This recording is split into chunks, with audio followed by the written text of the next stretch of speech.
अब यहाँ काम धंधे से बहुत परेशान है, यहाँ पर महंगाई से, गैस पेट्रोल से सबसे दुखी हम। महंगाई ज़्यादा है, पटरी पे काम नहीं करने दे रहा सरकार यहाँ का।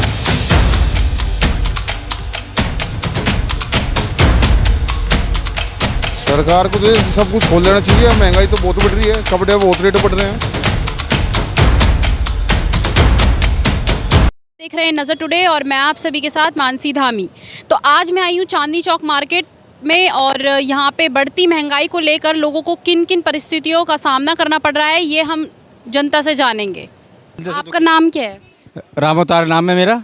अब यहाँ काम धंधे से बहुत परेशान है, यहाँ पर महंगाई से, गैस पेट्रोल से सबसे दुखी हम। तो सर आपको मतलब क्या क्या सामना आपको करना पड़ रहा है यहाँ पे दिन पर? बस मजदूरी करते हैं, ये सब चीज़ों के साथ तो करना पड़ता है। हम के काम कभी इधर करके मजदूरी करके 300-400 रुपये बनते हैं सारे दिन में। तो आपका सरकार से क्या कहना है कि आप क्या चाहते हैं? सरकार से ये कहते हैं महंगाई कम करो। तो जैसे कि दिल्ली में एमसीडी इलेक्शन की जो डेट है वो अब पोस्टपोन हो चुकी है, तो आपका उसमें क्या कहना है? आप कौन सी सत्ता को लाना चाहते हैं कि जो महंगाई कम कर दे? आपको क्या लगता है? महंगाई के लिए तो ये है कि बीजेपी आनी चाहिए अपनी, यही सरकार बढ़िया है, और तो सरकार सब चोर है। तो सर आपका क्या कहना है कि महंगाई के ऊपर कि आपको क्या क्या चीज़ें सामना करना पड़ रहा है? बच्चे स्कूल नहीं जा पा रहे या फिर बहुत फ़ीस बढ़ रही है, पेट्रोल के दाम बढ़ गए, अब आगे जाके और क्या इम्पैक्ट पड़ेगा? ऐसी बच्चों की तो बढ़ी रही है महंगाई, सबसे ज़्यादा बच्चों की फीस भी नहीं भर पा रही है। चांदनी चौक रहता हूँ मैं, पटरी पे काम करता हूँ। और नाम क्या है आपका? नाम राजू है। जी राजू जी, आपको क्या लगता है कि यहाँ पे जितनी महंगाई बढ़ रही है तो उसमें आप क्या कहना चाहेंगे? महंगाई ज़्यादा है, पटरी पे काम नहीं करने दे रहा सरकार यहाँ का, और 2-3 महीने से बैठे हैं। तो आप अभी किस चीज़ का काम करते हैं? ऐसे आता हूँ, मैं चले जाता हूँ थोड़ा बहुत काम करके। तो यहाँ की सरकार आपको पटरी लगाने भी नहीं दे रही, आप ये नहीं पटरी लगाने दे रही है। तो आप पूरे दिन भर का कितना कमा लेते हैं? यही कमा लेती 400-500 कमा लेता हूँ जल्दी जल्दी काम करके। काम नहीं है तो जल्दी काम करना पड़ रहा है। इसमें आपका गुजारा हो जाता है? बच्चों का हर चीज़ स्कूल वगैरह से लेकर सब चीज़ें? गुजारा तो नहीं है पाता, गुजारना करना पड़ता है। तो आप सरकार से क्या चाहते हैं कि जितनी भी महंगाई बढ़ रही है, पेट्रोल डीजल के दाम बढ़ रहे हैं, इसमें जो लोगों पे असर आ रहा है वो कैसे मतलब कम हो सकता है? अब सरकार करेगा कम बेसी, और पटरी पे काम करने वाले बहुत तेरे हैं, बहुत ज़्यादा हैं, बाकी सब बंद कर रखे, काम नहीं कर रहे हैं। क्या चाहते हैं महंगाई को लेकर? अब महंगाई से क्या करते हैं सरकार, देखो कौन बनता है। अब पता नहीं कौन बनेगा सरकार। यहाँ केजरीवाल है सरकार, एमसीडी में भाजपा है। तो आपको क्या क्या सामना करना पड़ रहा है ऐसी समस्याओं से? मतलब जितना भी ये महंगाई को लेकर क्या क्या आप देख रहे हैं आप? अब समस्या ये है, समस्या पूरा सरकार करेगा नहीं, अपना ही समझना पड़ेगा सारा। सरकार थोड़ी देगा खर्चा, घर पर थोड़ी पहुंचाएगा। अब वो जल्दी काम करके काम खर्च चलाता हूँ, और पटरी पे काम करने वाले हैं, कच्चे बाग में रहते हैं हम। यहाँ पर 35 साल से रहकर भी पटरी उखाड़ दिया गया है। अनिल जैन जी अनिल जी, आप यहाँ पे किस चीज़ का काम? कपड़े का काम है जी तो आप क्या कहना चाहेंगे? महंगाई बढ़ रही है दिन पर दिन, तो आप महंगाई बहुत बढ़ रही है, कपड़े पर बहुत रेट बढ़ रहे हैं, ग्राहक बहुत कम आ रहे हैं। तो इससे आपको क्या क्या चीज़ों का समस्या मतलब सामना करना पड़ रहा है? समस्या तो यह है, ग्राहक बहुत कम है, ग्राहक नहीं आ रहे हैं महंगाई के कारण। पूरे दिन पर दिन में आप कितना मतलब अप्रॉक्स कमा लेते होंगे जिससे आपका? घाटा है, मैं तो रोजाना घाटा है, किराए का भी घाटा है, किराए की दुकान है, घर से जा रहा है रोजाना घर से जा रहा है। और आपका दिन मतलब पूरा हो नहीं पाता? नहीं, पूरा दिन नहीं होता, बीच में अधकाली चले जाना, बीच में ही चले जाना। आपका सरकार से क्या कहना है कि मतलब क्या करे सरकार? सरकार को तो सब कुछ खोल देना चाहिए। महंगाई तो बहुत बढ़ रही है, कपड़े बहुत रेट बढ़ रहे हैं। जैसे पेट्रोल डीजल का भी दाम काफ़ी ज़्यादा बढ़ रहे हैं, और जैसी सरकार आई एकदम से बढ़ गए, पहले इतने नहीं थे, तो आप उसमें क्या कहना चाहेंगे? अभी जो है सबने जो है ट्रांसपोर्ट वालों ने भाड़ा बढ़ा दिया, किसी ने 100 रुपये पार्सल बढ़ा दिया, किसी ने 25 रुपये बढ़ा दिया, किसी ने 100 रुपये 150 रुपये बढ़ा दिए। मेरा नाम वरुण जैन है, मेरी चांदनी चौक में कपड़े की दुकान है और होलसेल का काम है हमारा। अच्छा, तो सर आपको क्या लगता है वरुण जी, मतलब यहाँ पे जो भी आपके कपड़े बिकते हैं या फिर नहीं बिक पाते, या फिर आपको महंगाई लगती है, जैसे बहुत ज़्यादा महंगाई बढ़ रही है, पेट्रोल डीजल के दाम बढ़ रहे हैं और चीज़ों के भी दाम बढ़ रहे हैं, तो फिर आपका उसमें क्या कहना है? नहीं, चीज़ें के दाम बढ़ रहे हैं इसमें तो कोई शक नहीं है, महंगाई बढ़ रही है, रेट बढ़ रहे हैं, इसमें तो कोई शक नहीं है, लेकिन सरकार अपनी तरफ से भरसक कोशिश कर रही है। पेट्रोल डीजल के दाम बढ़ गए, आपकी बात ठीक है, सरकार फ्री में राशन पहुंचा रही है, सरकार फ्री में इलाज मुहैया करा रही है, सरकार सारे काम करा रही है। अब इससे ज़्यादा सरकार और क्या कर सकती है। अब जो यूक्रेन में हो रहा है, जो अफ़गानिस्तान में हुआ है, जो ये सब हुआ है, वो हमारी सीमाओं के पास, उनकी सीमाओं के पास सामान नहीं था, जब भी तो ऐसा हुआ है। हमारे पास ये सब चीज़ें हैं। आज ये पैसा हमारा जो जा रहा है वो वहाँ जा रहा है। अब ये भी तो चीज़ नोट करो आप। लेकिन वरुण जी, ये इलेक्शन से पहले थी, ये चीज़ें पहले से होती आ रही है, लेकिन जब इलेक्शन ख़त्म हो गए, रिजल्ट आ गया, बीजेपी की सरकार आ गई, तो उसके बाद से ही महंगाई बढ़ रही है, ऐसा क्यों? यूक्रेन का युद्ध का तुम्हें पता थोड़ी था कि बीजेपी की सरकार जब बन जाएगी उसके बाद ख़त्म हो जाएगा या उसके बाद तक चलेगा। वो तो शुरुआत हुई थी जब हमारे बच्चे 20,000 बच्चे यूक्रेन से मोदी जी लेके आए हैं। कोई और देश के ऐसे प्रधानमंत्री हैं जो अपने बच्चे निकाल के लेके आए हैं? हमारे मोदी जी औरों के बच्चे भी निकाल कर लेके आए हैं। ऐसा कोई और प्रधानमंत्री हो तो बताओ आप मुझे। तो मेरे को एक चीज़ समझ में नहीं आ रहा कि जो गरीब है वो गरीब और ज़्यादा होते जा रहा है, क्योंकि उनको जो है राशन वो कुछ लोगों को मिल रहा है, कुछ लोगों को नहीं मिल रहा है। तो इसमें आपका क्या कहना है? भाई घर बैठे तो राशन मोदी जी देने जाएंगे नहीं, और जितने गरीब हैं, अगर कोई लाइन में लग रहा है उसको हर चीज़ हर आदमी को मुहैया हो रही है। एक बार नहीं, दो बार मुहैया हो रही है। अब इलाज तो फ्री में मिल रहा है, राशन तो फ्री में मिल रहा है, जितना वो काम कर रहा है उतने उसको पैसे मिल रहे हैं, और क्या चाहिए। गरीब आदमी का दिन भर का खर्चा नहीं निकल पाता। अगर भाई इस चीज़ एलपीजी सिलेंडर्स वगैरह, ये सब्जी के दाम जो बढ़ रहे हैं, वो कहाँ से खरीदेगा? इस चीज़ का तो बैरोमीटर ही नहीं है ना कोई। चावल और दाल में तो वो आदमी निकाल, वो आपकी बात मैं समझ रहा हूँ। इस चीज़ का बैरोमीटर तो कोई भी नहीं है ना। अब आपने कहा अमीर और अमीर हो रहा है, गरीब और गरीब हो रहा है, आपने ये बात कही। ये आज थोड़ी है, ये तो पुरानी बात चलती आ रही है। अब अमीर और अमीर हो रहा है, उसके पीछे राज क्या है ये भी तो पता करो। गरीब और गरीब हो रहा है, इसके पीछे राज भी तो पता करो। गरीब अगर कोई काम ही नहीं करना चाह रहा और अपने घर से ही नहीं निकलना चाह रहा, और वो चाह रहा है घर में ही सारे काम पूरे हो जाए, कैसे पूरा हो जाएगा? बेरोजगारी का मुद्दा कितना है, और अभी कहते हैं लोग गरीबों को वर्क भी नहीं मिलता। देखो, कोरोना के 2 साल थे, और कोरोना के 2 साल में कोई हमारा देश ही पीछे नहीं हुआ। सारी देशों में संकट आया है, और धीरे धीरे टाइम लगेगा, सारी चीज़ समस्या का हल निकलेगा, और निकल भी रहा है हल। ऐसा नहीं है कि समस्या का हल नहीं निकल रहा। अगर नहीं ना, लोगों की सैलरी बढ़ रही है और महंगाई इतनी बढ़ रही है, ना सैलरी बढ़ रही है, ऊपर से लोगों को जॉब से निकाल दिया जा रहा है। तो इसमें आपका क्या कहना है? जॉब से निकाल, वो तो कोरोना आया है।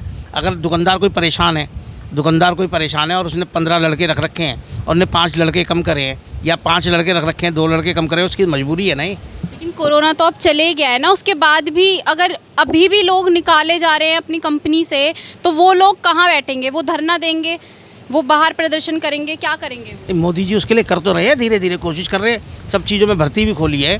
जो बच्चों के रुके हुए थे, बिहार में भी रुके हुए थे, यूपी में भी रुके हुए थे, उसकी भर्ती भी खोल दी उन्होंने। उम्र की सीमा भी कुछ घटाई है। सारे काम कर रहे हैं धीरे धीरे। मैं मुकेश चंद शर्मा बोल रहा हूँ, गुड़गांव निवासी का रहने वाला हूँ। और जी मुकेश जी, आप ये बताइए, यहाँ पे महंगाई इतनी बढ़ रही है, आप उसके बारे में क्या कहना चाहेंगे? मैं तो जी बहन जी यही कहना चाहूँगा, अब जो 10 रुपये की टिकट थी वो 30 रुपये की बिक रही है। अच्छा, रिजर्वेशन कराएंगे जब ट्रेन के अंदर बैठ सकते हैं, और रिजर्वेशन एट ए टाइम नहीं होती है।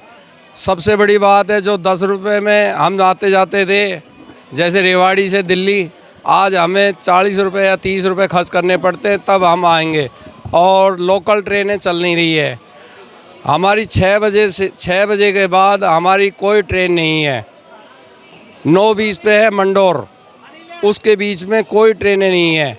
मंडोर के अंदर हमें टिकट नहीं मिलती है, रिजर्वेशन कराना पड़ता है, हमें अलाउ नहीं है उसके अंदर बैठने के लिए। आप किस चीज़ का काम करते हैं? मैं जी कपड़े की दुकान पे सेल्समैन हूँ जी। अच्छा, तो आप जैसे गैस से लेके पेट्रोल से लेके हर चीज़ का दाम बढ़ चुका है, अब आप देख रहे होंगे, तो आपको क्या क्या चीज़ें सामना करना पड़ रहा है? क्या क्या हमें सामना ये करना पड़ता है, हमारी 15,000 रुपये सैलरी है और 110 रुपये 105 रुपये पेट्रोल है। अब ये बताओ, पेट्रोल जब 105 रुपये बिकेगा तो हमें आने जाने में हमारे 50, 70, 80 तो वैसे ही खर्च होते हैं, तो हमें क्या मिलेगा? इस टाइम बच्चे पालने बहुत मुश्किल हो रहे हैं। आपका सरकार से क्या कहना है? आप क्या चाहते हैं सरकार? हम सरकार से यही रिक्वेस्ट करना चाहते हैं मोदी जी से, अगर हमारी आम आदमी की बातें सुनी जाएं और जी महंगाई पे कंट्रोल किया जाए, आगे से हमें दुख तकलीफ ना हो। मोदी जी से यही प्रार्थना हमारी। पुष्पा जी, आप क्या कहना चाहेंगे महंगाई के बारे में? बहुत ज़्यादा महंगाई बढ़ गई है, एक गृहस्थी जीवन तो तहस नहस हो ही गया हमारा। ठीक है, फिर भी मैं ये कहना चाहूँगी कि जो रेलवे की जो टिकट है ना, ये जैसे सीनियर सिटीजन का इन्हें फुल कर दिया, वो कर दिया जाए, फिर हाफ कर दिया जाए, ताकि आने जाने में लोगों को प्रॉब्लम नहीं हो। ये जो मिडिल क्लास फैमिली तो एक तरह से दबी गई ना, जी बिल्कुल। वो उभर जाए किसी तरह, इनका जो जीवन व्यस्त व्यस्त हुआ वो ठीक हो जाए, अच्छे से चल जाए। मैं तो यही कहना चाहूँगी कि अच्छा से कर दे मोदी जी। आपकी मोदी जी को ही चुनाव करें, आगे आगे भी हम मोदी जी को चुनना चाहेंगे और चुनते आ रहे हैं।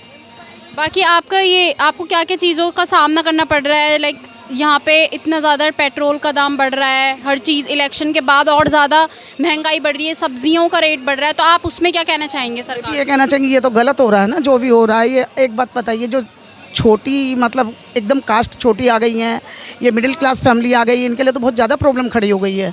क्योंकि इनके लिए तो बहुत सोच समझ के इनको कदम उठाना चाहिए सरकार को, ताकि ये इनका जीवन खराब ना हो। आप किस चीज़ का काम करती हैं? जी मैं हाउस वाइफ हूँ, पहले मैं करती थी काम, अब नहीं करती हूँ, छोड़ दिया। अब पहले मैं करती थी, वैसे भी फिर मैं अप डाउन तो करती ही रहती हूँ। कहीं कहीं लोगों की थोड़ी कोई प्रॉब्लम होती है तो सुलटाती हूँ मैं भी उनको, सही समाज सेविका है आप। हाँ वैसे भी करती रहती हूँ मैं, ताकि अब छोड़ दिया मैंने थोड़ा, क्योंकि मेरे पैरों में प्रॉब्लम हो गई है, तब से मैं जा नहीं पा रही हूँ ज़्यादातर। मेरा नाम हेमलता अग्रवाल है। हेमलता जी, आपकी किस चीज़ की शॉप है? कोई शॉप है या फिर? शॉप नहीं, मेरे हस्बैंड तो ट्रेडिंग का काम करते हैं, क्योंकि वो ट्रेडिंग में जो काम करते हैं उनका रिफाइंड बेसन ये सब महंगा हो गया, जो हमारी आर्थिक स्थिति पे बहुत ज़्यादा असर पड़ रहा है। आप सरकार से क्या चाह रही हैं? मतलब इतना ज़्यादा महंगाई जो बढ़ा दी है, पेट्रोल को लेकर, डीजल, गैस सिलेंडर, हर चीज़ को लेकर दाम इतना बढ़ चुका है, आपका क्या कहना है उसमें ये कहना है मेरा कि इतनी महंगाई हो चुकी है, हम परेशान हो रहे हैं। घर में हम लेडीज़ हैं, काम करते हैं, हाउसवाइफ, हमें पता है बेसन कितना महंगा आ रहा है, आटा कितना महंगा आ रहा है, हमें और भी काम होते हैं, रिफाइंड कितना महंगा होता है, फिर हम इस तरह से हम अपनी गृहस्थी नहीं चला पाते। गृहस्थी पे हमारे बुरी तरह से असर पड़ रहा है उस चीज़ का। कोरोना से पहले भी चीज़ें बहुत ज़्यादा सामना करना पड़ रहा था हमें, और कोरोना के बाद भी कई लोगों की तो जॉब भी जा चुकी है, तो आपका उसमें क्या कहना है? उसमें मेरा ये कहना है कि एक तो बच्चों के स्कूल हैं वो बंद हो रहे हैं, बार बार में ऑनलाइन क्लासेस चल रही हैं, उसकी वजह से वो परेशान हो रहे हैं। बच्चे सारा दिन मोबाइल लेके बैठे रहते हैं, परेशान रहते हैं, उनकी आंखों पे ज़्यादा असर पड़ता है। अब स्कूल खुले हैं, थोड़े बच्चे जा रहे हैं, कोरोना की ख़त्म वो तेज़ी से फिर दोबारा बढ़ना शुरू हो रहा है ना। और इससे महंगाई भी बढ़ रही है, हमारी बहुत परेशानी हो रही है घर में। ये है कि हमारा जो पहले था घर का, हम बना कर चलते थे कि हाँ ये हमारा खर्चा, ये है खर्चा, अब वो सारा खर्चा हमारा बेकार हो गया है सारा। तो आप महंगाई को लेकर बिल्कुल असंतुष्ट हैं? बहुत ज़्यादा है, क्योंकि सब्जी हम खरीदते हैं, सब्जी टमाटर 30 रुपये किलो, 40 रुपये किलो है, बहुत परेशानी है। जैसे नींबू का भी रेट काफ़ी ज़्यादा है, वो है गर्मी की, देखो कितनी तेज़ गर्मी है, उसमें शिकंजी पी लेते थे हम, अब वो शिकंजी तो हम सोचते ही नहीं है, क्योंकि हमको पता है हमें बजट चलाना है अपने घर का, किस तरह से चलाएंगे फिर। नींबू तो बहुत ज़्यादा महंगे हैं, धनिया बीच में महंगा हो गया था, 20 रुपये पाव, बहुत। मैं तो सब्जी खरीदती रहती हूँ, मुझे मालूम है इस चीज़। जी जी, तो आपका सरकार से क्या कहना है? हमें तो यही कहना है सरकार से कि जितनी हो सके थोड़ी सी महंगाई कम कीजिए, क्योंकि हमारी भी हालत सही हो, हम भी बहुत परेशान हो रहे हैं। हम दुकानदार भी हैं, साथ में हम हमारे हस्बैंड जो ट्रेडिंग का काम कर रहे हैं वो भी देखते हैं सब चीज़, क्योंकि उनके ऊपर भी असर पड़ रहा है, काम किस तरह से परेशानी है उनको, हर तरह की परेशानी चल रही है। हमारे स्कूल में पढ़ते हैं, प्राइवेट स्कूल की फ़ीसें हमें इतनी परेशान करती हैं कि बहुत ज़्यादा एनुअल चार्ज हो गया, फ़ीस हो गया, और ऊपर से बच्चों की, जो मेरा बेटा है वो 10th क्लास में है, और वो 10th क्लास के मेरे को बाहर से भी NCERT की बुक्स लेनी पड़ी है, और मेरे को यहाँ स्कूल से भी लेनी पड़ी है। स्कूल में एक रजिस्टर 65 रुपये का है, जो कि बाहर जो है वो 40 रुपये का मिलता है। इस तरह से मेरी बिल्कुल ही बजट ख़राब हो गया। उनकी बुक्स लेने हमें स्कूल में ज़रूरी होती है, ना लें तो स्कूल वाले कहते हैं कि फिर हम इसमें क्या कर सकते हैं। हमने बहुत कोशिश की कि भाई रजिस्टर मना कर देते हैं, पर वो रजिस्टर कहते हैं हमें लेने ही पड़ेंगे। बुक्स स्कूल से 3 बुक्स मिली हैं, बुक्स ज़्यादा से ज़्यादा 200 रुपये की होंगी, लेकिन वो 400 या 500 रुपये की बुक्स हमें स्कूल से मिलती हैं। बहुत परेशानी है स्कूल की तो हमें। मेरा नाम पारुल है, पारुल श्रीवास्तव है। कहाँ से हैं? दिल्ली से हूँ। तो दिल्ली में पारुल जी महंगाई तो बहुत ज़्यादा बढ़ रही है, आप किस चीज़ का काम करते हैं? मेरी रेडी पटरी का है मेरा, और उसमें इस कदर बजट हमारा बिगड़ चुका है ना कि हम आपको बता नहीं सकते। एक तो रेडी पटरी नहीं लग रही हैं, उसके लिए हम बहुत फेस कर रहे हैं। हम कहाँ से खाएंगे, कमाएंगे? जब कमाई नहीं पाएंगे तो खाएंगे क्या? और इतनी महंगाई ऊपर से आ रही है हमारे ऊपर। आपका सरकार से क्या कहना है, जो कोरोना के बाद की जो महंगाई थी, जो अब की महंगाई, कितना अंतर आ गया है, और इलेक्शन के बाद भी कितनी ज़्यादा महंगाई बढ़ चुकी है, तो उसमें आपका क्या कहना है? महंगाई का तो अनलिमिटेड है, मतलब हम उसके बारे में बता नहीं सकते आंकड़ों में, क्योंकि आज कुछ है कल कुछ है, तो इसलिए हम उसको तो बयान कर ही नहीं सकते। बढ़ रही है, घटने का तो नाम ही नहीं है, हर चीज़ में बढ़ रही है। किस किस चीज़ को हम कम करें, मतलब एक तो होता है कि चलो हमने दूध कम कर लिया, या सब्जी की जगह हमने अचार से खा लिया, अचार के लिए भी तो तेल चाहिए, हर चीज़ चाहिए, तो हम कुछ कर ही नहीं पा रहे हैं। यहाँ तक कि सब्जी से लेके पेट्रोल, डीजल, गैस, सब चीज़ का दाम इतनी तेज़ी से बढ़ रहा है, तो आप उसमें क्या कहेंगे? देखो गाड़ी हमारे पास नहीं है, पर जो सामान लेके आते हैं वो तो हमसे यही कहते हैं ना कि भाई पेट्रोल का दाम बढ़ गया, उसमें हमारा तो कोई वो नहीं है, पर हमारे को हर चीज़ महंगी महंगी मिल रही है और उसके लिए पैसा नहीं है हमारे पास। हम क्या करें, सरकार आप स्वयं बताएं। और रेडी पटरी वालों को आपने कहा है कि लोन दिया है, मुझे 20,000 का लोन मिला, उसके बावजूद भी हम बहुत दिक्कत से फेस कर पा रहे हैं अपने आप को। आपका सरकार से क्या कहना है कि क्या क्या दिक्कतों का आपको सामना करना पड़ रहा है? आप एक बार हर बता चीज़ का एक चीज़ हो तो कह दें, हर चीज़ में। तो आपका एक दिन में इतनी कमाई नहीं हो पाती है जो आप खर्चा चला सकें। जी, तो आपका क्या कहना है सरकार से? मेरे सरकार से ये है कि प्लीज़ लेडीज़ों के ऊपर कृपा करें और उनकी तरफ भी ध्यान दें कि वो लेडीज़ कैसे अपना बजट करें। प्लीज़ उस चीज़ को भी ध्यान रख करके महंगाई की तरफ ध्यान दें। थी जनता की समस्याएं, अब देखना ये होगा कि सरकार जनता की समस्याओं को लेकर, महंगाई को लेकर क्या कदम उठाती है। तो तमाम खबरें देखने के लिए हमारे साथ जुड़े रहिएगा नज़र टुडे में। धन्यवाद।